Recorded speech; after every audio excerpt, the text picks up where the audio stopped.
નમસ્કાર મિત્રો, હું છું આરતી પ્રજાપતિ. આરતી પ્રજાપતિ યુટ્યુબ ચેનલ પર આપ સૌનું હાર્દિક સ્વાગત કરું છું. મિત્રો, આજના વિડીયોની અંદર આપણે સામાજિક વિજ્ઞાનની શરૂઆત કરીશું. ઘણા બધા મિત્રોની ટેટની એક્ઝામ આપવાની છે, જેમનું વિભાગ 2 એટલે કે ધોરણ 6 થી 8માં વિભાગ 2માં જે લોકોને સોશિયલ સાયન્સ સાથે જે વિદ્યાર્થી મિત્રો જોડાયેલા છે, સાયન્સ સાથે મતલબ કે 3 પાર્ટમાં તમારા અહીંયા વિષયો વહેંચાયેલા હોય છે ટેટની અંદર, જેમાં એક છે મેથ સાયન્સ વાળાનું અલગથી હોય છે, બીજું હોય છે તમારું સાહિત્ય વાળાનું એટલે કે ભાષા વાળાનું, અને ત્રીજો વિભાગ હોય છે તમારું સામાજિક વિજ્ઞાન, જેની અંદર તમારું મનોવિજ્ઞાન, ઇતિહાસ, રાજ્યશાસ્ત્ર, અર્થશાસ્ત્ર, બરાબર તમામ શાસ્ત્રને લગતા જેટલા પણ વિષયો છે એ બધા તમારા સામાજિક વિજ્ઞાનની અંદર આવી જતા હોય છે. તો આ દરેક વિદ્યાર્થીઓ માટે, એવા વિદ્યાર્થીઓ માટે છે જે લોકોનો વિષય શાસ્ત્ર સાથે સંકળાયેલો છે, એ તમામ વિદ્યાર્થીઓએ ભાગ 2ની અંદર સામાજિક વિજ્ઞાનને લગતા તમારા પ્રશ્નો આવવાના છે, જે તમારા 75 માર્ક્સના પ્રશ્નો રહેશે. ઓકે, એ જ રીતે ટાટની વાત કરીએ તો ટાટમાં જે લોકોને ઇતિહાસ વિષય છે એ લોકો માટે આ જે સામાજિક વિજ્ઞાન છે ખૂબ જ યુઝફુલ થશે.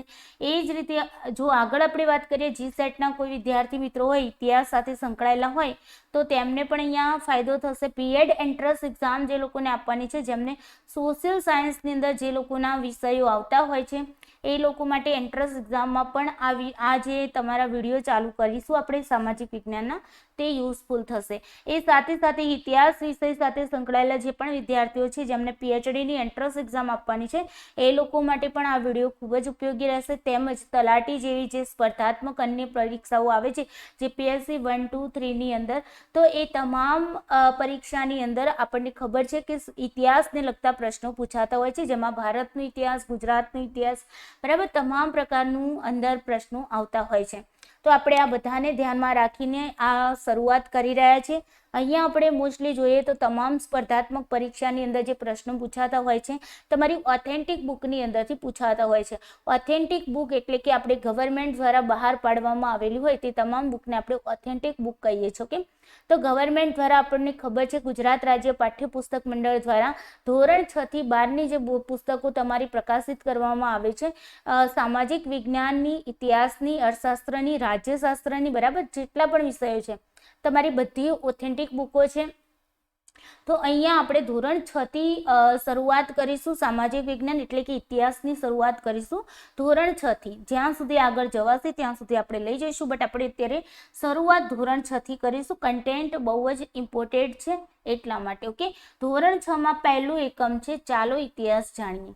અહીંયા આપણે ઇતિહાસ જાણવાનો છે, મતલબ કે ઇતિહાસ જાણવા માટેના જે સ્ત્રોતો છે એની આ પાઠની અંદર વાત કરવામાં આવી છે. તો આખા પાઠને આપણે ઇમેજ દ્વારા સમજવાનો પ્રયત્ન કરીશું. કે સૌથી પહેલા મિત્રો વિડીયોને લાઈક કરી દેજો, તમારા મિત્રો સુધી વધુને વધુ શેર કરવાનો પ્રયત્ન કરજો. જો તમે હજુ સુધી આ ચેનલને સબસ્ક્રાઇબ ન કરી હોય તો પ્લીઝ સબસ્ક્રાઇબ કરી રાખો, જેથી કરીને દરેકે દરેક વિડીયોની નોટિફિકેશન આપ સૌ સુધી પહોંચતી રહે. ચાલો જાણીએ ઇતિહાસને. ઓકે, શરૂઆત કરીએ. ઇતિહાસ જાણવા માટે આપણને ખબર છે ભાઈ, ઇતિહાસ છે આપણને કેવી રીતે ખબર કે ભાઈ ભૂતકાળમાં શું બન્યું હતું, કેવા લોકો હતા, કેવી રીતે રહેતા હતા, તેમની રહેણી કરણી, તેમના ખાનપાન, બરાબર ને, તેઓ કલા સાથે સંકળાયેલા હતા તો કઈ રીતે સંકળાયેલા હતા, તમામ બાબતની, તમામે ધાર્મિક, રાજકીય, સામાજિક, આર્થિક, સાંસ્કૃતિક, શૈક્ષણિક તમામ પાસાઓ વિશેની માહિતી આપણને ક્યાંથી મળે છે? તો ઇતિહાસ જાણવા માટેના જે સ્ત્રોતો છે એની મદદથી આપણને ખ્યાલ આવે છે કે ભાઈ હા, મૌર્ય યુગની અંદર જે ચંદ્રગુપ્ત મૌર્ય હતા એમના વખતનું સામાજિક જીવન, ધાર્મિક જીવન, આર્થિક જીવન, રાજકીય જીવન કેવા પ્રકારનું હતું. પહેલા આદિમાનવો હતા તો એ વખતે તેમનું જીવન કેવું હતું, હે ને? તો આ બધી જ બાબતો આપણને ક્યાંથી ખબર પડે છે? તો ઇતિહાસ જાણવાના જે પણ સ્ત્રોતો છે એ સ્ત્રોતોની મદદથી આપણને માહિતી મળતી રહે છે. જેમ કે ઇતિહાસ જાણવાના સ્ત્રોતોની અંદર જો વાત કરીએ તો તાડપત્રો, ભોજપત્રો, તામ્રપત્રો, અભિલેખો, શિલાલેખો, સિક્કાઓ, બરાબર ઘણી બધી વસ્તુઓ, અનાજ પણ આવી જશે. અનાજ પણ આપણને ખબર પડે કે ભાઈ આ એ સમયનું અનાજ હતું, હે ને? યસ. તો બધી બાબતોથી આપણે ઇતિહાસને જાણવાનો પ્રયાસ કરીએ છીએ. ઓકે, ચાલો શરૂઆત કરીએ તાડપત્રો અને ભોજપત્રોથી. તો તાડપત્રો કોને કહીશું, ભોજપત્રો કોને કહીશું? એક્ઝામની અંદર તમારા પ્રશ્નો આવા બનતા હોય છે. તમે કહેશો મેમ આ તો બહુ સિમ્પલ છે. યસ સિમ્પલ છે, બટ એક્ઝામમાં જ્યારે આપણે બેસીએ છીએ ત્યારે આપણને એ જ પ્રશ્ન જે અત્યારે આપણને સિમ્પલ લાગે છે, ઇઝી લાગે છે, એક્ઝામની અંદર આપણને મતલબ કે હાર્ડ લાગે છે, હે ને? યસ. અને ત્યાં આપણે ભૂલો કરીને આવીએ છીએ. યસ. તો અહીંયા સૌથી પહેલાં સમજીએ કે હસ્તપ્રત કોને કહીશું. હસ્તપ્રત એટલે કે પ્રાચીન સમયમાં લખવા માટે ભોજપત્ર કે તાડપત્રનો આપણે ઉપયોગ કરવામાં આવતો હતો, જેને આપણે હસ્તપ્રત કહેવામાં આવે છે. ભાઈ અત્યારના સમયમાં તમે વિચારો કે તમારે કંઈક લખવું છે તો તમે શાનો ઉપયોગ કરો છો? કાગળનો ઉપયોગ કરો છો, ને કાગળ ઉપર લખો છો, બિલકુલ લખો છો. તો કાગળ આપણા માટે શું થઈ ગઈ ભાઈ? હસ્તપ્રત, હે ને? એ જ રીતે પહેલાના સમયમાં પ્રાચીન સમયની અંદર એવા કાગળ હતા નહીં, બરાબર ને? તો એના માટે લોકો શું કરતા હતા ભાઈ? કંઈક લખવું હોય, કોઈને સંદેશ મોકલવો હોય, કંઈક આપણે એવું માની લો કે કોઈ રાજાએ દાન કર્યું હોય કે કોઈ સંદેશો મોકલવો હોય, તો આ બધા માટે શું ઉપયોગ કરવામાં આવતો? ભોજપત્ર કે તાડપત્રનો ઉપયોગ કરવામાં આવતો હતો. પત્ર એટલે કે કાગળ જ, એક પ્રકારનું કાગળ જેવું, ઓકે, જેને આપણે પત્ર તરીકે ઓળખીએ છીએ. ઓકે, તાડપત્રની વાત કરીએ મિત્રો, તો તાડપત્ર કોને કહીશું? તાડનું જે વૃક્ષ આવે છે, ઓકે, તાડના વૃક્ષના પર્ણ ઉપર લખાયેલ હસ્તપ્રત. પ્રશ્ન અહીંથી બને છે કે ભાઈ તાડપત્ર કોને કહીશું, અથવા તો તાડના વૃક્ષના પર્ણ પર લખાયેલ હસ્તપ્રતને શું કહેવામાં આવે છે? ઉતાવળમાં આપણે શું કરીએ છીએ? અહીંયા તમને લખ્યું હોય તાડના વૃક્ષની વાત કરી હોય, તમને ઓપ્શન આપી દીધો હોય તામ્રપત્ર, ભોજપત્ર, ભોજપત્ર, ઓકે, સોરી, ભોજપત્ર, ભોજપત્ર તમને આપી દીધો હોય તાડપત્ર, હે ને? અને અહીંયા બીજો કોઈ ઓપ્શન આપી દો. આપણે ઉતાવળમાં શું કરીએ? તાડપત્ર, અહીંયા સ્પષ્ટ તમને લખેલું છે તાડના વૃક્ષના પર્ણ પર લખાયેલ હસ્તપ્રત.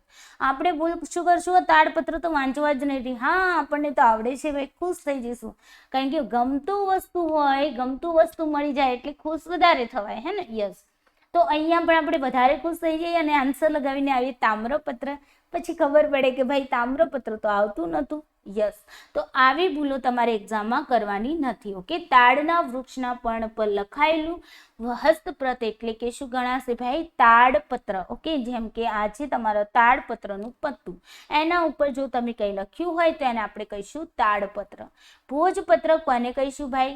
હિમાલયની અંદર ભુર્જ નામના વૃક્ષો થાય છે, એ વૃક્ષોની પાતળી આંતરછાલ ઉપર લખાયેલ હસ્તપ્રતો. પૂછાયેલો પ્રશ્ન છે, ઘણી વખત પૂછાયેલો છે. અને જે આગળ આપણે વાત કરી ને પીએચડીની એન્ટ્રન્સ એક્ઝામમાં પણ પૂછાયેલો પ્રશ્ન છે. ઓકે, ઇતિહાસવાળા હશે, હિસ્ટ્રીવાળા, એમને પૂછાયેલો પ્રશ્ન છે. એ જ રીતે જીસેટમાં પણ એક વખત એ લગભગ પૂછાયેલો પ્રશ્ન છે. એ જ રીતે ઘણી બધી કોમ્પિટિટિવ એક્ઝામમાં પણ આ પ્રશ્નો પૂછાય છે. ઓકે, સાથે સાથે ટેટમાં પણ પૂછાયેલો, જે ટાટની એક્ઝામ છે એમાં પણ પૂછાયેલો, ટેટની એક્ઝામમાં પણ લગભગ પૂછાયેલો છે. ઓકે, તો અહીંયા ધ્યાન રાખવાનું, હિમાલયમાં થતા ભુર્જ નામના વૃક્ષોની પાતળી આંતરછાલ, ભુર્જ નામના વૃક્ષો છે, બરાબર ને? એની જે છાલ હોય, આ ભુર્જ નામના જે વૃક્ષો છે એની છાલ છે, એ છાલમાંથી પાતળી છાલ કાઢવામાં આવે છે. જેમ કે આ તમે જોઈ શકો છો, કાગળ જેવી પાતળી છાલ કાઢવામાં આવે અને એ છાલ ઉપર શું કરવામાં આવતું હતું? લખવામાં આવતું હતું. હવે તમને પ્રશ્ન એવો પૂછે કે ભાઈ ભુર્જ નામના વૃક્ષો ક્યાં થાય છે? તો તમને ખ્યાલ હોવો જોઈએ કે ભુર્જ નામના વૃક્ષો હિમાલયમાં થાય છે. ઓકે, તો હિમાલયમાં થતા ભુર્જ નામના વૃક્ષોની જે પાતળી આંતરછાલ હોય, અંદરની જે છાલ હોય, એના ઉપર લખાયેલ હસ્તપ્રતોને આપણે શું કહીએ છીએ ભાઈ? ભોજપત્ર કહીએ છીએ. સિમ્પલ વેમાં સમજજો. Okay, yes. હસ્તપ્રતમાંથી આપણને તેમની ભાષા વિશે, તેમના જીવન જીવવાની પદ્ધતિ વિશે જાણકારી મળે છે. આવી હસ્તપ્રતોમાંથી ભારતના પ્રાચીન યુગના જે માનવીઓ હતા એના વિશે પણ આપણને માહિતી મળેલ છે.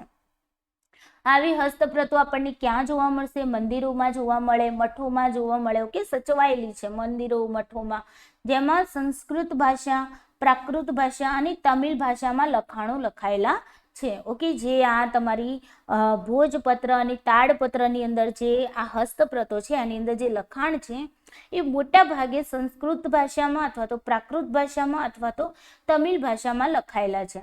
કવિતા, નાટકો, વાર્તાઓ, મહાકાવ્યો પણ તાડપત્ર અને ભોજપત્ર પરથી મળી આવ્યા છે. પહેલાના પ્રાચીન સમયની અંદર જે કવિઓ કવિતા લખતા હતા, મતલબ કે બરાબર ભોજપત્ર અથવા તો તાડપત્ર ઉપર લખતા હશે. નાટકો, વાર્તાઓ, મહાકાવ્ય બધું જે લખાયું છે એ તાડપત્ર અને ભોજપત્ર પરથી આપણને મળી આવ્યા છે, જે પોથી સ્વરૂપે સચવાયેલી છે. જેમ આપણે બુક હોય ને, ચોપડો હોય, એવી રીતે આ જે પત્તા હોય, બરાબર, આ જે ભોજપત્ર અને તાડપત્ર, એની એક પોથી બનાવવામાં આવે. એને આપણે જેમ દોરાથી બાંધી દઈએ ને તો પોથી બની જાય. યસ, તો આ પોથી સ્વરૂપે આ બધી સચવાયેલી છે, જેમાં ધાર્મિક રીત રિવાજો, સામાજિક માન્યતાઓ, રાજાઓની જીવનશૈલી, વિજ્ઞાન, શિક્ષણ, દવાઓ, પ્રાણીઓ વિશે મોટા પ્રમાણમાં માહિતી આપણને મળી આવે છે. ઓકે, તો આ હતું તાડપત્ર, ભોજપત્ર. ઇમ્પોર્ટન્ટ વસ્તુ શું હતું ભાઈ? તાડપત્ર કોને કહેવાય? તાડના વૃક્ષના જે પર્ણ ઉપર જે લખવામાં આવેલ હોય એને આપણે તાડપત્ર કહીએ છીએ. ભોજપત્ર તો ભુજ નામના વૃક્ષની અંદરની આંતરછાલ હોય એના ઉપર લખાણ લખવામાં આવે છે, એને આપણે ભોજપત્ર કહીએ છીએ. ભુજ નામના વૃક્ષો ક્યાં થાય છે? તો હિમાલયમાં થાય છે. ક્લિયર? ભોજપત્ર અને તાડપત્ર ઉપર મોટા ભાગે કઈ ભાષામાં લખાણો મળી આવે છે? તો સંસ્કૃત, પ્રાકૃત અને તમિલ ભાષામાં લખાણો મળી આવે છે. ક્લિયર? બસ આટલું તમારે યાદ રાખવાનું હતું. ચાલો આગળ સમજીએ અભિલેખો અને શિલાલેખોની વાત કરી. અભિલેખ કોને કહીશું? તો શિલાઓ અને પથ્થર ઉપર કોતરેલા કે લખેલા લેખ અભિલેખ કહેવાય છે. શિલા હોય ને, પથ્થર જેવી જ હોય, બરાબર ને? તો શિલા અથવા તો પથ્થર હોય એના ઉપર લખેલા જે લેખ છે એને આપણે અભિલેખ કહીએ છીએ. ઓકે, જેમ કે ઘણા બધા શિલાલેખો, જેમ કે આપણે જુનાગઢની અંદર, આ જુનાગઢમાં જે અશોકનો શિલાલેખ છે, અશોકનો શિલાલેખ છે. ઓકે, શિલાલેખ, યસ, અશોકનું શિલાલેખ જે છે એ તમારો શિલાલેખ છે. ઓકે, તો એ આ રીતે લખાયેલો છે. આ તમે ઇમેજ જોઈ શકો છો, હું રૂબરૂ જોઈને આવેલી છું જુનાગઢમાં. ઓકે, તો આ રીતે એના ઉપર લખેલું છે, લિપિ લખેલી છે, પથ્થર છે મોટો, આ રીતનો આખો પથ્થર છે. ઓકે, એ પેલામાં સંગ્રહાલયમાં સાચવી રાખેલો છે. ઓકે, તો આ રીતે મોટો પથ્થર છે ને એના ઉપર અહીંયા બધી લખાણ લખેલું છે આ રીતે. ઓકે, તો આ અભિલેખો છે. ઓકે, તો શિલાલેખ અથવા તો શિલા ઉપર અથવા તો પથ્થર ઉપર કોતરેલા જે લેખ છે એને આપણે શું કહેવાય છે? અભિલેખ કહેવામાં આવે છે. ધ્યાન રાખવાનું, આ પ્રશ્ન પણ પૂછાયેલો છે કે અભિલેખ કોને કહીશું? અથવા તો શિલાઓ અને પથ્થરો પર કોતરેલા કે લખેલા લેખને આપણે શું કહીએ છીએ? તો તેને આપણે અભિલેખો કહીએ છીએ. અથવા તો શિલા ઉપર લખેલા હોય તો શિલાલેખ, હે ને? યસ, તો આ ધ્યાનમાં રાખવાનું કે શિલા ઉપર કોતરેલા કે લખેલા લેખને શું કહીશું?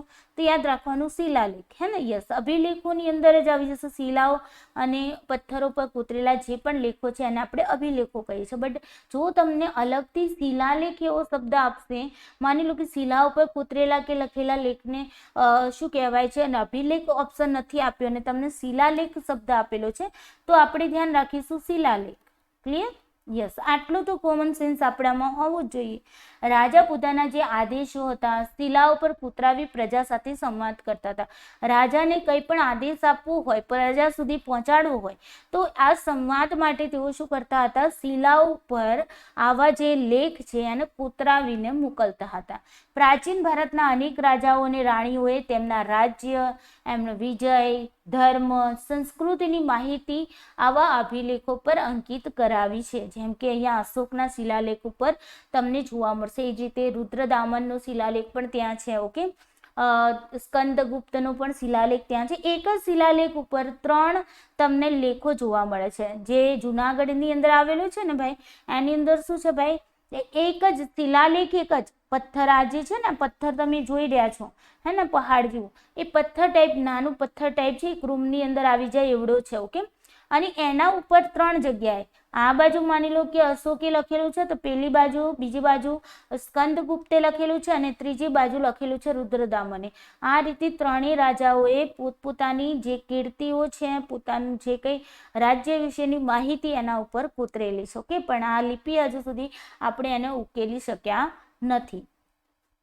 આવા શિલાલેખો અને અભિલેખો પર લખાયેલા લખાણો લાંબા સમય સુધી ટકી રહ્યા છે. જેમ કે જો અશોક રાજા ક્યાંના હતા, હે ને, મતલબ કે મૌર્ય સામ્રાજ્ય સમયના હતા, હે ને, પણ તેમ છતાં પણ તેમના જે દ્વારા લખાયેલા જે લેખો છે હજી સુધી પણ સચવાયેલા રહ્યા છે. એ ઘસાતા નથી. કારણ કે જુઓ ને તમે અહીંયા કોતરણી જુઓ કેવી, અંદર તમે કોઈ પથ્થર હોય, હે ને, એને અંદરથી કોતરણી કરો તો એ જલ્દી કરીને જાય ન જાય એટલી લાંબા સમય સુધી તે ટકી રહ્યા છે. જેમ કે અશોકનું શિલાલેખ જુનાગઢમાં આવેલો છે. ક્વેશ્ચન આવો પણ પૂછાય કે ભાઈ અશોકનું શિલાલેખ ક્યાં આવેલો છે, તો અશોકનું શિલાલેખ જુનાગઢમાં પણ આવેલો છે, બીજી જગ્યાઓ પર પણ આવેલો છે, બટ આપણે અહીંયા અશોકનું શિલાલેખ જુનાગઢમાં આવેલો છે. યાદ રાખીશું, ગુજરાતની અંદર પૂછાય તો તમને પૂછાય ગુજરાતમાં અશોકનો શિલાલેખ ક્યાં આવેલો છે, તો જુનાગઢમાં આવેલો છે. ક્લિયર? યસ. ચલો અહીંયા જો સારનાથ સ્તંભની શિરાવટી છે. ઓકે, જેને આપણે આ રીતે અભિલેખની અંદર મૂકીએ છીએ. ઓકે, લોરિયાનંદનનો ગઢનો સ્તંભ છે, સ્તંભાલેખ કહેવાય જેને, હે ને, જે સ્તંભ પર કોતરાવેલો હોય તો એ સ્તંભાલેખ. Okay, clear? ચલો આગળ જોઈએ તામ્રપત્રો. હવે જો તાડપત્રો અને તામ્રપત્રોમાં આપણે ક્યાં ભૂલ કરીએ છીએ ભાઈ? તાડપત્રો જે છે ને, તાડપત્રો એ તો જે વૃક્ષની જે પાંદડા છે, ઓકે, પાન છે, પર્ણ છે, એના ઉપર લખવામાં આવે છે, હે ને, વૃક્ષના તાડના વૃક્ષના પર્ણ ઉપર લખાય છે. યસ. તામ્રપત્રો શું? તામ્ર એટલે તમને ખબર છે? તામ્ર એટલે તાંબુ થાય. તામ્ર એટલે તાંબુ થાય, હે ને? યસ. એનો મિનિંગ નીકળશું તો પણ ખ્યાલ આવશે.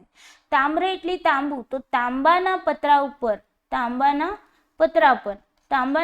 ઉપર લખાયેલા જે લેખો છે એને આપણે શું કહીએ છીએ ભાઈ? તામ્રપત્રો કહીએ છીએ. તો અહીંયા જો લખેલું છે તાંબાના પતરા ઉપર કોતરીને લખવામાં આવતું લખાણ એટલે કે તામ્રપત્ર. તાંબાનું અહીંયા તમે જોઈ શકો છો ઇમેજની અંદર તાંબાનું પતરું છે ને એના ઉપર લખેલું છે. કે આપણે અહીંયા કંઈક વાંચી પણ શકીએ છીએ, મહારાજા ધીરાજ મહારાણા પ્રતાપ સિંઘજી, હે ને, આ રીતે આપણને લખેલું વંચાય છે, હે ને? યસ. અનેક રાજાઓ પોતાના વહીવટી તંત્ર અને દાનની માહિતી તામ્રપત્રો ઉપર કોતરાવતા હતા. ઓકે, અનેક રાજાઓ એવા હતા જે શું કરતા હતા ભાઈ? પોતે પોતાનું વહીવટી તંત્ર કેવું છે, પોતે કયું દાન કર્યું છે, હે ને, તો એ દાનની વિગત, વહીવટી તંત્રની વિગતો તેઓ તામ્રપત્રો ઉપર લખાવતા હતા. ગુજરાતમાં આવા જે તામ્રપત્રો છે મોટી સંખ્યામાં મળી આવ્યા છે, જેમાંથી રાજાના નામ મળી આવ્યા છે ઘણા તામ્રપત્રો ઉપર, ઘણાના મતલબ કે રાજાઓના ધર્મ વિશેની માહિતી મળી આવી છે, વહીવટી તંત્ર વિશેની માહિતી મળી આવી છે, દાન ધર્મની વિગતો પણ આપણને તામ્રપત્રો ઉપરથી મળી આવેલી છે. અહીંયા મોસ્ટલી તમારા પ્રશ્નો જે પૂછાતા હોય છે અહીંયાથી પૂછાતા હોય છે. ઓકે, મોસ્ટલી ઘણી બધી એક્ઝામોમાં આમાંથી પ્રશ્ન આવતો હોય છે, તો બહુ ઇમ્પોર્ટન્ટ છે તમારા માટે. હું અહીંયા આઈએમપી લખી દઉં છું, ધ્યાન રાખીને એને યાદ રાખવાનું છે. કે પાટણ શહેર ઉત્તર ગુજરાતમાં આવેલું છે, તમને ખબર જ છે. પાટણથી પટોળા આપણે કહીએ છીએ ને, છેલાજી રે મારી હારું પાટણથી પટોળા મોંઘા લાવજો, તો બસ આ જ પાટણ છે. ઓકે, અને એ પાટણની અંદર હેમચંદ્રાચાર્ય લાઇબ્રેરી આવેલી છે ભાઈ. આપ સૌને ખબર છે પાટણના રાજા હતા સિદ્ધરાજ જયસિંહ હતા, હે ને, એમના સમયની અંદર એક કવિ હતા હેમચંદ્રાચાર્ય. હેમચંદ્રાચાર્યએ એક પુસ્તક લખ્યું હતું, કદાચ કોઈને ખબર હોય તો, સિદ્ધહેમ શબ્દાનુશાસન. સિદ્ધહેમ શબ્દાનુશાસન, હે ને? યસ. સિદ્ધહેમ શબ્દાનુશાસન. ઓકે, આ રીતે શાસન. તો સિદ્ધહેમ શબ્દાનુશાસન છે સંસ્કૃત વ્યાકરણ ગ્રંથ છે. શું છે ભાઈ? સંસ્કૃતનો વ્યાકરણ ગ્રંથ છે. અને આ જે ગ્રંથ છે એ કોણે લખ્યો હતો? હેમચંદ્રાચાર્યએ લખ્યો હતો. હેમચંદ્રાચાર્યએ લખ્યો હતો. ઓકે, જૈન મુનિ હતા, જેઓ જૈન મુનિ હતા. આ પણ આપણે યાદ રાખીશું, જૈન મુનિ હતા. ઓકે, જે હેમચંદ્રાચાર્ય લાઇબ્રેરી આવેલી છે પંચાસરા આગળ, પાટણની અંદર પંચાસરા, કદાચ કોઈને ખ્યાલ હોય તો, વનરાજ ચાવડા કોઈને યાદ હોય તો, હે ને? યસ. તો પંચાસરાની બાજુમાં હેમચંદ્રાચાર્ય લાઇબ્રેરી આવેલી છે. હું નેક્સ્ટ ટાઈમ પાટણ જઈશ ત્યારે તમને એનો વિડીયો પણ બતાવીશ કે ક્યાં છે, કેવી છે લાઇબ્રેરી. ઓકે, હેમચંદ્રાચાર્ય લાઇબ્રેરી આવેલી છે, ઉત્તર ગુજરાતમાં આવેલું છે પાટણ, આપ સૌને ખબર છે, હે ને? તો અહીંયા પાટણની અંદર હેમચંદ્રાચાર્ય લાઇબ્રેરી આવેલી છે, ત્યાં તમને તામ્રપત્રો જોવા મળે છે. અહીંયા આપણે તામ્રપત્રોની વાત કરીએ છીએ, તો તામ્રપત્રો જે છે એ હેમચંદ્રાચાર્ય લાઇબ્રેરીમાં જોવા મળે છે. ઓકે, એ સિવાય જોઈએ તો અમદાવાદ, હે ને ભાઈ? અમદાવાદ યાદ છે બધાની? અમદાવાદ કોને જોયેલું છે? અમદાવાદ. યસ, જે લોકો લાઈવ ચેટમાં જોડાયેલા છે મિત્રો લખશે અમદાવાદ.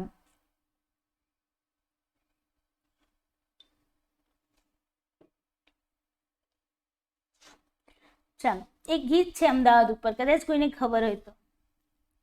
અમદાવાદનો રિક્ષાવાળો 900 નંબર, એવું કંઈક ગીત છે. ઓકે, જો કે મને પ્રોપરલી આવડતું નથી, બટ અમદાવાદનું. તો અમદાવાદમાં યાદ રાખો 2 જગ્યાઓ છે તમારે. અહીંયા અમદાવાદમાં 2 જગ્યા યાદ રાખવાની છે. એક તો છે LD ઇન્સ્ટિટ્યૂટ ઓફ ઇન્ડોલોજી, જે નવરંગપુરામાં આવેલું છે. ઓકે, તો આ પ્રશ્ન તમારો પૂછાયેલો છે કે LD ઇન્સ્ટિટ્યૂટ ઓફ ઇન્ડોલોજી ક્યાં આવેલું છે? તો અમદાવાદની અંદર નવરંગપુરામાં આવેલું છે, જ્યાં તામ્રપત્રો તમને ત્યાં સચવાયેલા પડ્યા છે. ઓકે, એ જ રીતે અમદાવાદમાં બીજી વખત જોઈએ તો ભોજે અધ્યયન અને સંશોધન વિદ્યાભવન, ભોજે અધ્યયન અને સંશોધન વિદ્યાભવન, એની અંદર પણ તમારા તામ્રપત્રો અહીંયા છે આપણા, એ તામ્રપત્રો સચવાયેલા છે. ક્લિયર?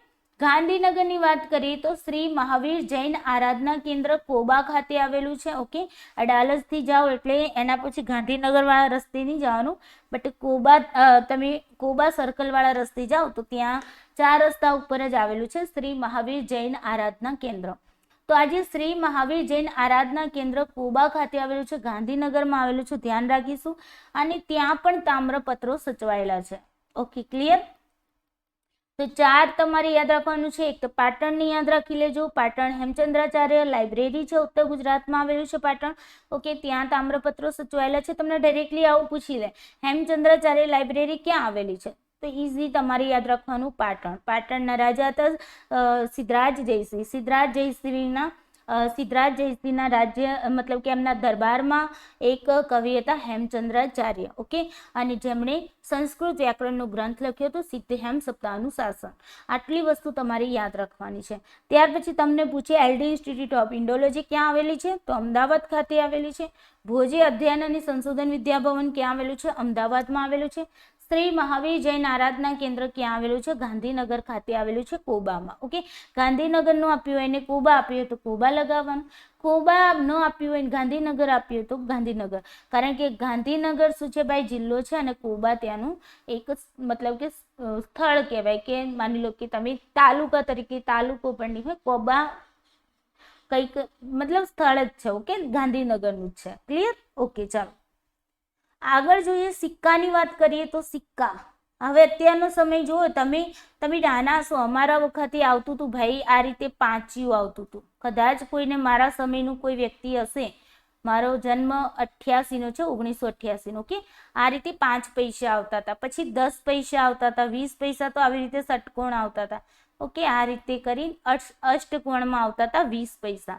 ઓકે, તો પહેલાના સમયના જે સિક્કાઓ છે એ સમયની આપણને મતલબ કે માહિતી આપે છે. ઓકે, કે ભાઈ એ સમયે કેવા ચલણોનું ત્યાં ચલણ ચાલતું હતું. ઓકે, અને અત્યારના સમયમાં આપણે જુઓ તો આપણે સિક્કા તો કોઈ યુઝ કરતું જ નથી મોટા ભાગે, હે ને, બધા નોટો જ યુઝ કરે છે. યસ, તો અહીંયા સિક્કા પણ આપણને એની માહિતી આપે છે. માની લો કે 5 પૈસા અમારા વખતે ચાલતા હતા, તો 1980ના સમયમાં માની લો કે 5 પૈસા ચાલતા હતા, તો 5 પૈસા જે પણ પૈસા હતા ને એની અંદર ત્યાં મતલબ સાલ પણ લખેલી હતી. ઓકે, અત્યારે તો આપણે સાલ પણ લખેલી આવે કે કયા વર્ષમાં એ સિક્કો બનેલો છે. ઓકે, તો એનાથી આપણને માહિતી મળી રહી આ સિક્કા ઉપરથી કે ભાઈ આ સિક્કો છે એ આ સમયમાં પ્રચલિત હતો, હે ને. યસ, તો સિક્કા પર રાજાનું નામ, તેના ધર્મ, સંસ્કૃતિ વગેરેની તથા તેના સમયની માહિતી મળે છે. જે સિક્કાઓ ઉપર પહેલાના સમયમાં શું હતું કે રાજાઓ પોતાના મતલબ પોતાના ફેસ પણ તેના ઉપર ચિતરાવતા હતા, પોતાનું નામ પણ લખાવતા હતા, પોતાના ધર્મની નિશાનીઓ પણ રાખતા હતા, સંસ્કૃતિ વિશે પણ એ લોકો માહિતી આપતા હતા. ઓકે, સિક્કાઓ ઉપરથી આપણને ખ્યાલ આવતો હતો કે ભાઈ આ કયા સમયના સિક્કા હશે. ઓકે, ભારતમાં ઈસવીસન પૂર્વ 5મી સદીના પંચમાર્ક સિક્કા મળી આવ્યા છે, જે સૌથી જૂના સિક્કા છે. જો સૌથી જૂના સિક્કાની વાત કરીએ તો પંચમાર્ક સિક્કા હતા, જે ઈસવીસન પૂર્વે 5મી સદીમાં. હવે ઈસવીસન પૂર્વે એટલે ઈસુ ખ્રિસ્તના જન્મના પહેલાનો સમયગાળો, જેને આપણે કહીએ ઈસવીસન પૂર્વે. ઓકે, તો અહીંયા ઈસવીસન પૂર્વે 5મી સદીના પંચમાર્ક સિક્કા હતા. ઓકે, 5મી સદીથી પંચમાર્ક યાદ રાખો. ક્લિયર? ઓકે, અને સૌથી જૂના સિક્કા, પ્રશ્ન અહીંથી આવી શકે ભાઈ સૌથી જૂના સિક્કા કયા છે? તો સૌથી જૂના સિક્કા તમારા પંચમાર્ક સિક્કા હતા. ઓકે, જે ક્યારે મળી આવ્યા હતા? ઈસવીસન પૂર્વે 5મી સદીના. જે કયા સમયના છે? તો ઈસવીસન પૂર્વે 5મી સદીના છે. ઓકે, પંચમાર્ક સિક્કા એટલે શું? તો ધાતુના જે ટુકડા હોય એને છાપ ઉપસાવવા બીબામાં મૂકી દબાણ આપી બનાવાતા સિક્કા. અહીંયા તમે જોઈ શકો છો આ જે તમારા પંચમાર્કના સિક્કા, આ શું છે ભાઈ? પંચમાર્કના સિક્કા. તમને ખ્યાલ હશે આપણે આ જે પ્લાસ્ટિકની વસ્તુઓ બને છે હે ને, અથવા તો કોઈ મૂર્તિ બનાવીએ છે તો શું કરીએ ભાઈ? જે પ્રવાહી હોય, માટીનું જે લિક્વિડ હોય હે ને, એ બીબાની અંદર આપણે લિક્વિડને નાખી અને પછી એ મૂર્તિ બનાવતા હોઈએ છે ને. તો બસ સિક્કાઓમાં પણ એવું હતું કે ભાઈ ધાતુ હોય એને ગાળી દેવામાં આવે અને એ જે ધાતુના જે અહીંયા મતલબ કે અહીંયા છે ને ગાળી નહોતું દેવામાં, અહીંયા ટુકડા, ધાતુના જે ટુકડાઓ હોય ને, આ ધાતુનો ટુકડો છે તો આ ટુકડાઓને શું કરે? બીબામાં મૂકવામાં આવે. ધારો કે આ ઉપર આ ડિઝાઇન તમને દેખાય છે ને, એવી ડિઝાઇનનું કોઈ બીબું હોય એ બીબાની અંદર શું કરવામાં આવે? એને મૂકવામાં આવે. બીબાની અંદર જેવું મૂકી અને પછી એના ઉપર આપણે જેમ પંચ મારીએ ને, આપણે સ્ટેપલરનું પંચ કેવી રીતે મારીએ એવી રીતે પંચ મારવામાં આવે એટલે શું થાય કે ધાતુના પતરા ઉપર એની નિશાની બની જાય. ક્લિયર? તો એ રીતે બનાવવામાં આવતા હતા આ પંચમાર્કના સિક્કા. તો તમને અહીંયા પૂછાઈ શકે પંચમાર્કના સિક્કા કોને કહીશું? તો ધાતુના ટુકડાઓની છાપ ઉપસાવવા બીબામાં મૂકી દબાણ આપી બનાવાતા સિક્કાને આપણે શું કહીએ છીએ? પંચમાર્કના સિક્કા કહીએ છીએ. આ સિવાય ગ્રીક રાજાઓ, મૌર્ય કાળ અને ગુપ્ત યુગના અનેક સોના, ચાંદી, તાંબાના સિક્કા છે જે તે રાજ્યની સામાજિક, આર્થિક, રાજકીય માહિતી આપણને આપતા હોય છે. જેમ કે આ જે છે એ તમારા ગુપ્તકાળના સિક્કાઓ છે. આ શું છે ભાઈ? ગુપ્તકાળના સિક્કાઓ કે સોના ચાંદીના સિક્કાઓ એ વખતે બનતા હતા, મૌર્યકાળ સમયે, ગુપ્તકાળ સમયે. ઓકે, તો એ જે કંઈ સિક્કાઓ છે એ આપણને એ સમયની કેવી આર્થિક વ્યવસ્થા હશે, ઓકે, જ્યાં વધારે સોનાના સિક્કા હોય તો આપણે એવું માની શકીએ કે ભાઈ એ લોકો વધારે સુખી હશે, અથવા તો માની લો કે જ્યાં ચાંદીના સિક્કા હશે તો આપણે એમ માની શકીએ કે ભાઈ આ જે સોનાના સમયના જે સિક્કાઓ હતા, ઓકે, જે સમયે સોનાના સિક્કાઓનું ચલણ વધારે હતું એના કરતાં ચાંદીના સિક્કાઓ સસ્તા હોય હે ને, તો અહીંયા થોડી આર્થિક સ્થિતિ ઓછી હશે એવું આપણે અનુમાન લગાવી શકીએ. અત્યારે સ્ટીલના સિક્કાઓની યુઝ ચાલે છે તો મતલબ કે આપણે સોના, ચાંદી અને એના કરતાં પણ સ્ટીલ સસ્તું ગણાય હે ને. તો અત્યારની સમયની જો પરિસ્થિતિ જોઈએ તો આર્થિક સ્થિતિ આપણી કેવી છે ભાઈ? પહેલાના સમય કરતાં નબળી કહી શકાય, બરાબર ને? તો આ રીતે આપણને આર્થિક સ્થિતિનો પણ આપણને ખ્યાલ આવે, ત્યાંની ધાર્મિક સ્થિતિનો પણ ખ્યાલ આવે. સિક્કા ઉપર એવા ચિહ્નો બનાવેલા હોય હે ને, તો એના આધારે આપણને તેની ધાર્મિક સ્થિતિનો પણ ખ્યાલ આવે, રાજકીય સ્થિતિનો પણ ખ્યાલ આવે. ક્લિયર? તો સિક્કાથી આપણને આ બધી તમામ પ્રકારની માહિતીઓ મળી રહેતી હોય છે. ત્યારબાદ વાત કરીએ પુરાતત્વ શાસ્ત્રીઓ, ઇતિહાસકારો અને પ્રવાસીઓ. હવે આપણને ઇતિહાસ જાણવા તો મળે, આપણે જોયું તાડપત્રોથી જાણી લીધો, બરાબર, તામ્રપત્રોથી પણ આપણને જાણવા મળે, અભિલેખોથી પણ જાણવા મળે છે, ભોજપત્રોથી પણ આપણને જાણવા મળે છે, સિક્કાઓ દ્વારા પણ આપણને ઇતિહાસ જાણવા મળે છે. સાથે સાથે પુરાતત્વ શાસ્ત્રીઓ છે એમના દ્વારા પણ આપણને ઇતિહાસ જાણવા મળે છે. પુરાતત્વ શાસ્ત્રીઓ જે છે શું કરે ભાઈ?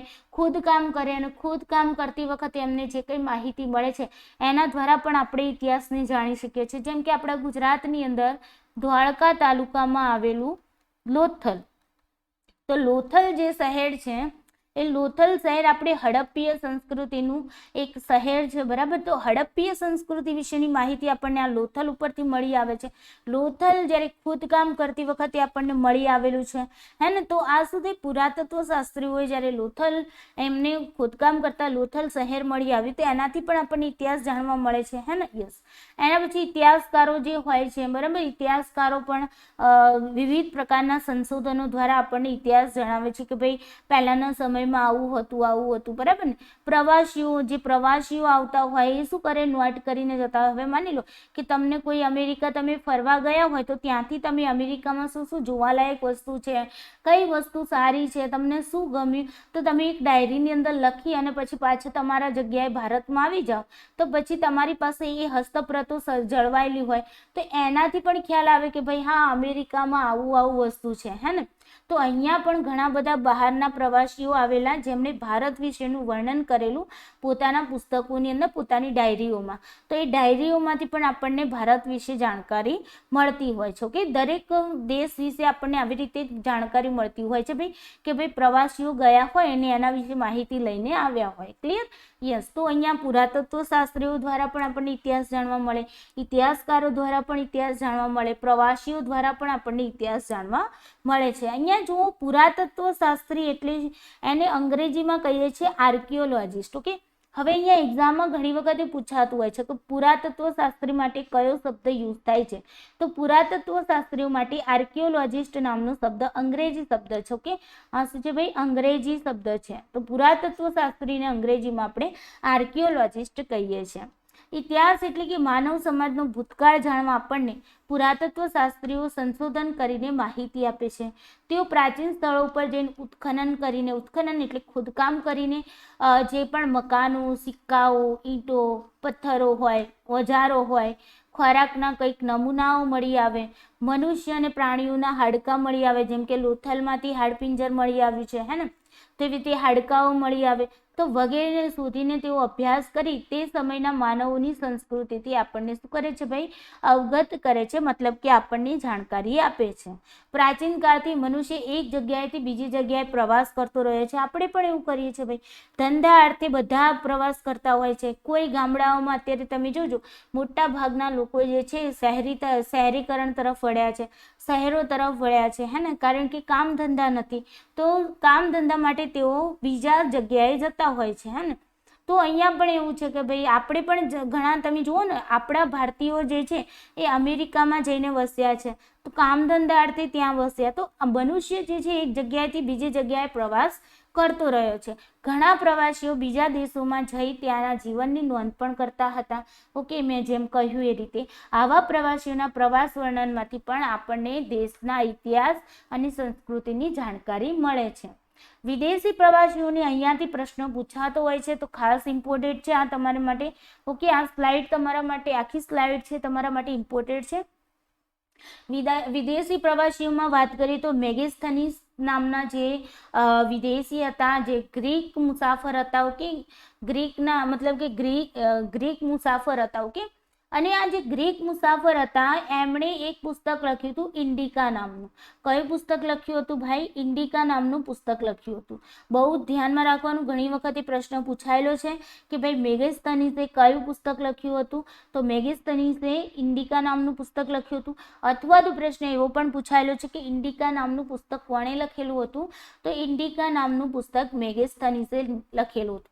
મેગેસ્થનીસ ક્યાંના હતા? તો ગ્રીક મુસાફર હતા. ઓકે, હવે એના પછી જોઈએ, જેઓ ભારતમાં આવ્યા હતા. ઓકે, જ્યારે સિકંદર આવ્યો ત્યારે આવ્યા હતા એમની સાથે. ઓકે, મેગેસ્થનીસ છે એ વખતે આવ્યા હતા, અને પછી તેઓ અહીંયા ભારતમાં રહ્યા હતા, અને તેઓ ચંદ્રગુપ્ત મૌર્યના દરબારમાં તેઓ રહ્યા હતા. ચંદ્રગુપ્ત મૌર્યના સમયમાં આવ્યા હતા. ઓકે, ચંદ્રગુપ્ત મૌર્ય કાળમાં આવ્યા હતા. મૌર્ય કાળના સમયમાં તેઓ મેગેસ્થનીસ આવ્યા હતા, અને તેમણે ભારત વિશે ઘણું બધું વર્ણન કરેલું, અને એ પુસ્તક ઇન્ડિકા નામનું પુસ્તક હતું. ઓકે, પ્લિની નામના મુસાફર છે, જો કે અજ્ઞાત છે, આપણને એની માહિતી નથી મળતી કે ક્યાંથી આવ્યા હતા, બટ પ્લિની નામના જે મુસાફર હતા એ પણ ભારતની મુસાફરી કરવા આવ્યા હતા.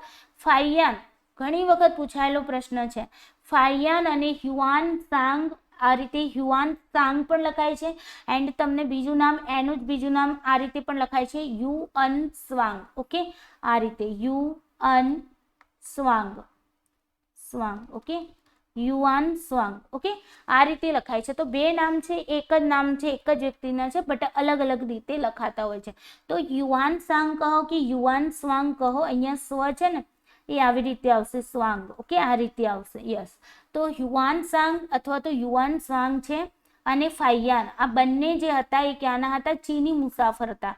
બંને ચીનમાંથી આવેલા હતા. ઓકે, એમણે પણ જે હ્યુઆન સાંગ હતા એ હર્ષવર્ધનના સમયમાં આવેલા હતા, અને એમણે પણ ભારત વિશે ઘણું બધું લખ્યું હતું પોતાની ડાયરીમાં. ઓકે, તો ઘણી વખતે આ પ્રશ્ન તમારો પૂછાતો હોય છે, તો તમને આના વિશે ખ્યાલ હોવો જોઈએ. ઓકે, ઘણી વખતે પૂછાય કે યુઆન સંઘ હતા એ ક્યાંના મુસાફર હતા? તો ચીની મુસાફર હતા. ફાહિયાન ક્યાંના હતા? તો ચીની મુસાફર હતા, ચીનના હતા. ઓકે, એ રીતે મેગેસ્થનીસ ગ્રીક મુસાફર હતા. ક્લિયર? આ રીતે આપણે યાદ રાખવાનું છે. પુરાતત્વ શાસ્ત્રીઓ અને ઇતિહાસકારોના સંશોધનોથી આપણને ઉત્તર પશ્ચિમ ભારતમાં સિંધુ નદીના કિનારે પાંગરેલી મહાન સભ્યતાના દર્શન થાય છે. અહીંયા માની લો કે આપણું આ ભારતનો અહીંયા છેડો છે, બરાબર, આ પૂર્વ ભાગ છે, જ્યાં અહીંયા આપણું ગુજરાત આવેલું છે. ઓકે, અહીંયા આ રીતે, અને આ ભારત છે. ઓકે, આ ઉત્તરનો ભાગ છે, આ બધો ઉત્તરનો ભાગ છે, અને આ પશ્ચિમનો ભાગ છે. ઓકે, તો ઉત્તર અને પશ્ચિમનો જે ભાગ છે એના વિશે એ જે છે સિંધુ નદીના કિનારે આખી સંસ્કૃતિ પાંગરેલી હતી. એના સભ્યતાના દર્શન આપણે આ પુરાતત્વ શાસ્ત્રીઓ અને ઇતિહાસકારોના સંશોધનોથી આપણને મળતું હોય છે. તમે જુઓ ને, ગુજરાતની અંદરથી જ કેટલા બધા, અહીંયાથી ધોળાવીરા મળ્યું હે ને, પછી અહીંયાથી તમને લોથલ મળી અમદાવાદની અંદર હે ને, એના પછી લોથલ, ધોળાવીરા, સુરેન્દ્રનગરમાં જાઓ તો રંગપુર રોજડી જોવા મળે છે હે ને. તો આ રીતે જે પણ તમારા કહેવાય હડપ્પીય સંસ્કૃતિના જે સ્થળો મળી આવે છે ગુજરાતમાંથી ઘણા બધા મળી આવેલા છે કે રંગપુર રોજડી થઈ ગયું, ધોળાવીરા થઈ ગયું, લોથલ થઈ ગયું, આ બધા મેન તમારા અહીંયાથી મળી આવેલા છે. એ જ રીતે તમે અહીંયા રાજસ્થાનમાં જાઓ તો કાલીબંગન નામનું સ્થળ મળી આવેલું છે હે ને. એ જ રીતે આગળ હરિયાણામાં પણ મળી આવેલું છે. હરિયાણામાંથી બનીવાલ કે એવું કંઈક નામથી આવેલું છે કે, જો કે આપણે આગળ જ્યારે આવશે ત્યારે ભણીશું કે. એ જ રીતે પંજાબમાંથી પણ મળી આવેલું છે, મોહેજો-દડો છે.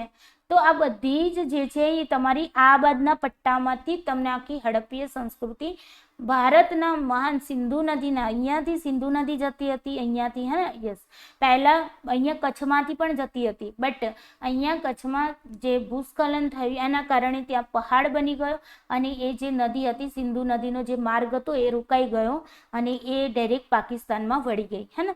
તો આજે આખી સિંધુ નદીના કિનારે જે આખી પાંગરેલી મહાન સભ્યતાના દર્શન પણ આપણને પુરાતત્વ શાસ્ત્રીઓ અને ઇતિહાસકારોના સંશોધનોથી થાય છે. ઓકે, ભારતમાં આજથી 4500 વર્ષ પહેલા અનેક શહેરો અસ્તિત્વમાં હતા. એ જ રીતે ગંગા નદીની આસપાસના ક્ષેત્રોમાં 2500 વર્ષ પહેલા ઘણા બધા શહેરોનો વિકાસ થયો હતો. ગંગા નદી આપણી આ બાજુના ભાગમાં આવે છે હે ને, ઉત્તર પૂર્વ બાજુ જોવા જઈએ તો આપણી અહીંયા ગંગા નદી આવે છે. ઓકે, તો આ જે ગંગા નદી છે એની આસપાસના ક્ષેત્રોમાં જે 2500 વર્ષ પહેલા પણ ઘણા બધા શહેરોનો વિકાસ થયો હતો એના વિશે પણ આપણને માહિતી મળે છે. ભારતના અનેક શહેરો અને ગામડાઓ સુધી તેમણે આપણને કપાસ, જવ, ઘઉં ઉપરાંત તે સમયના જે પ્રાણીઓ હતા એની પણ આપણને માહિતી આપી છે. તેઓ ભૂતકાળને આપણી સમક્ષ જીવંત કરે છે. પુરાતત્વ શાસ્ત્રીઓ, ઇતિહાસકારો, પ્રવાસીઓ આપણને ભૂતકાળ વિશે આપણને જણાવે છે.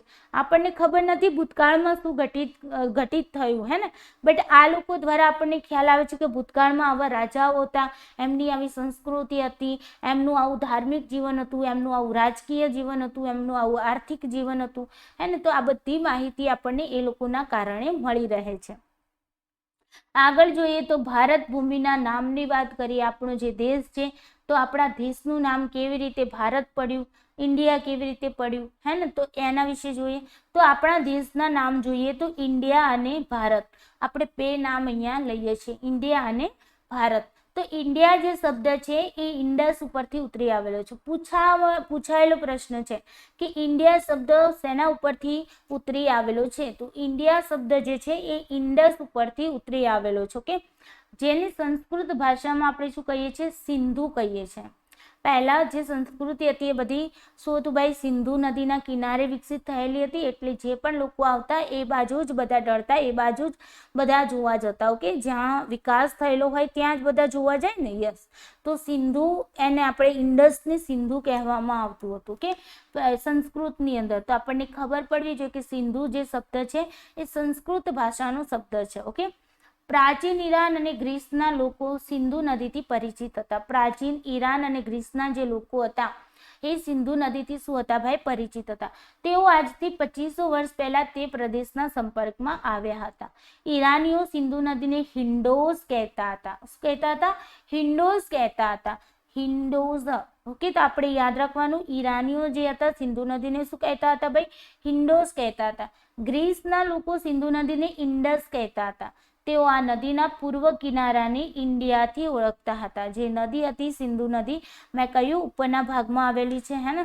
યસ, આ માની લો આપણો ભારત છે, મને પરફેક્ટ આવડતું નથી બટ અહીંયા બતાવું કે આ જે સિંધુ નદી છે. ઓકે, તો એ જે સિંધુ નદીનો જે પૂર્વનો કિનારો હતો એ પૂર્વના કિનારાને તેઓ શું કહેતા હતા? ઇન્ડિયા નામથી ઓળખતા હતા.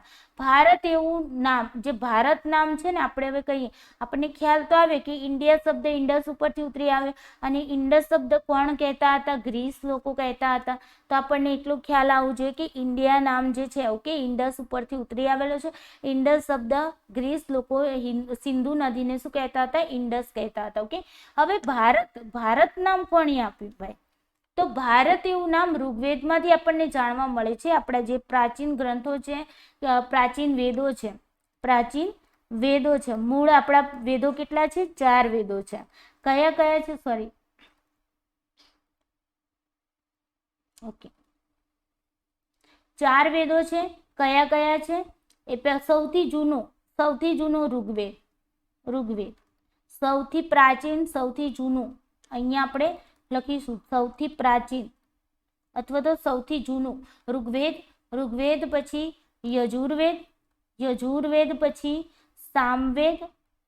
સામવેદ, પછી લાસ્ટમાં તમારો છેલ્લો છે અથર્વવેદ. ઓકે, અથર્વવેદ મંત્ર તંત્ર જે પણ તાંત્રિક વિદ્યાઓનો જે વેદ છે એ તમારો છે અથર્વવેદ. ઓકે, તાંત્રિક વિદ્યાઓનો વેદ અથર્વવેદ.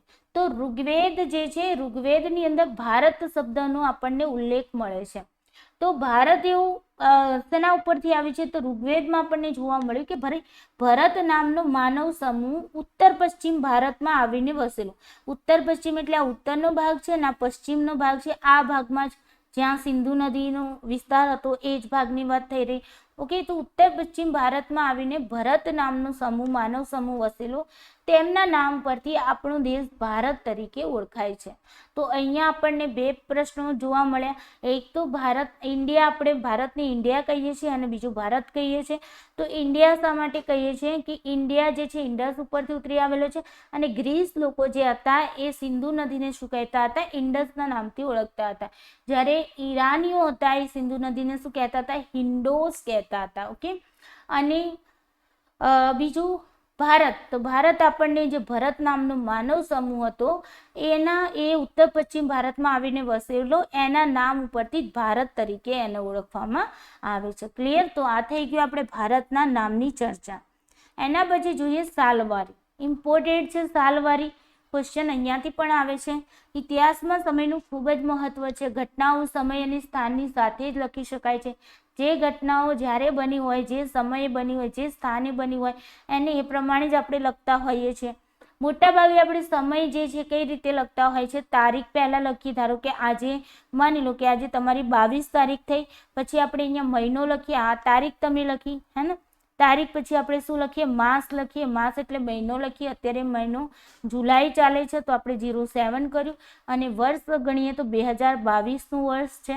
યસ, આ રીતે આપણે તારીખ લખીએ છીએ આખી, હે ને? તારીખ લખીએ, બોલીએ ડેટ, પણ ડેટ આખી આપણે આ રીતે લખીએ છીએ. ડેટ, મહિનો અને યર, ત્રણેય વસ્તુ લખીએ છીએ. તો આ પ્રમાણે સમયની ગોઠવણી ઈસુ ખ્રિસ્તના જન્મ સાથે સંકળાયેલી છે. આ જે સમયની ગોઠવણી છે ને ઈસુ ખ્રિસ્તના જન્મ સાથે સંકળાયેલી છે. ખ્રિસ્તી ધર્મના સ્થાપક કોણ હતા? તો ઈસુ ખ્રિસ્ત હતા. ઓકે, ઈસુ ખ્રિસ્તના જન્મને દુનિયામાં કાળ ગણના સાથે જોડવામાં આવ્યો છે.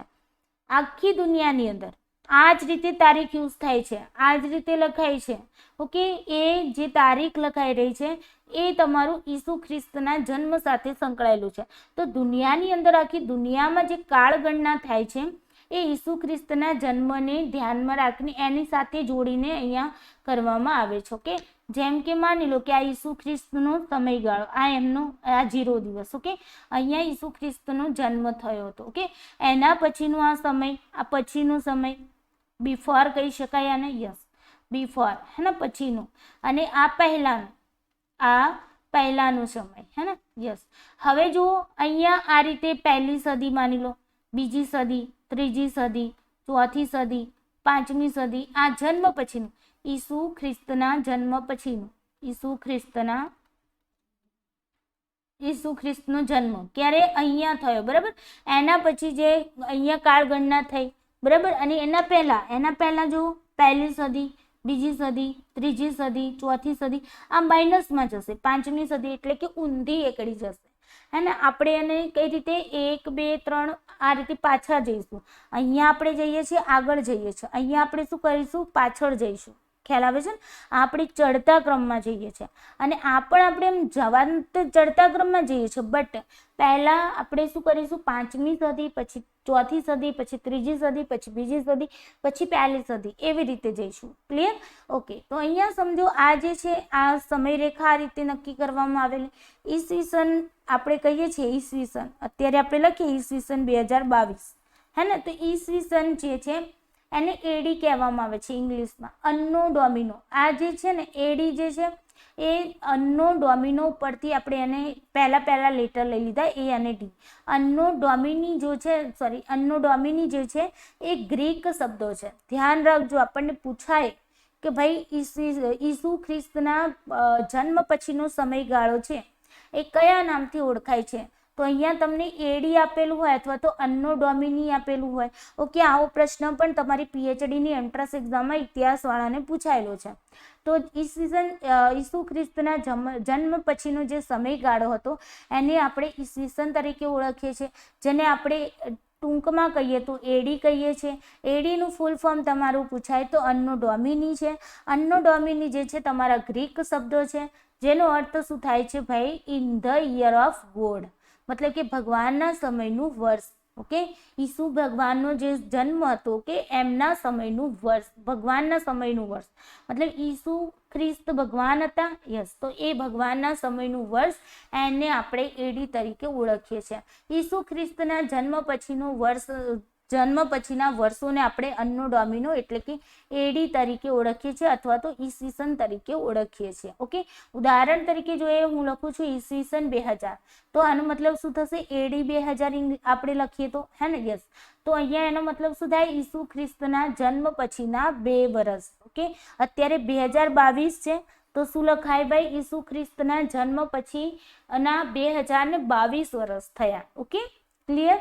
યસ, તો આ થઈ ગયું એડીનું મતલબ જન્મ પછી, ઈસુ ખ્રિસ્તનો જે જન્મ થયો હતો એના પછીનો સમય જે છે તમારો એડી તરીકે ઓળખાય છે. ઓકે, ઓકે, બિફોર એટલે પહેલા થશે. બિફોર એટલે અહીંયા બિફોર પહેલા, બિફોર એટલે પહેલા. ઓકે, આફ્ટર એટલે કે પછી થશે. ક્લિયર? આફ્ટર એટલે પછી થશે. તો અહીંયા એડીમાં આપણે શું? એડીમાં અન્નો ડોમિનો ડોમિની યાદ રાખવાનું છે. ઓકે, ઈસવીસન પૂર્વેની વાત કરીએ તો બિફોર ક્રિસ્ટ. ઓકે, મતલબ કે ઈસુ ખ્રિસ્તના જન્મના પહેલાનો વર્ષો. ઓકે, બિફોર એટલે પહેલા, બિફોર એટલે પહેલા અને આફ્ટર એટલે પછી, હે ને? યસ, બિફોર એટલે પહેલા, આફ્ટર એટલે પછી. તો બિફોર ક્રિસ્ટ મતલબ કે ઈસુ ખ્રિસ્તના જન્મ પહેલાના જે વર્ષો છે એમાં આપણે બીસી લખીએ છીએ. ઓકે, ઘણી વખતે તમે જોયું છે બીસી 1500, બીસી 300, હે ને? આ રીતે. યસ, હવે અહીંયા એક્ઝામ્પલ તરીકે જોઈએ તો ઈસવીસન પૂર્વે 2000 મેં લખ્યું અહીંયા ઈસવીસન પૂર્વે 2000, તો મતલબ શું થશે? બીસી 2000 એટલે કે ઈસુ ખ્રિસ્તના જન્મ પહેલાના 2 વર્ષ. ઓકે, ઈસુ ખ્રિસ્તનો જન્મ થયો એના પહેલાના 2 વર્ષ, 2000 વર્ષ. ઓકે, એને આપણે કહી દીધું બીસી 2000. એ જ રીતે જો મારે અહીંયા મેં બીસી 2022 લખ્યું તો મતલબ શું થશે? ઈસુ ખ્રિસ્તના જન્મ પહેલાના 2022 વર્ષ. ક્લિયર? યસ, તો તમારે અહીંયા યાદ શું રાખવાનું છે?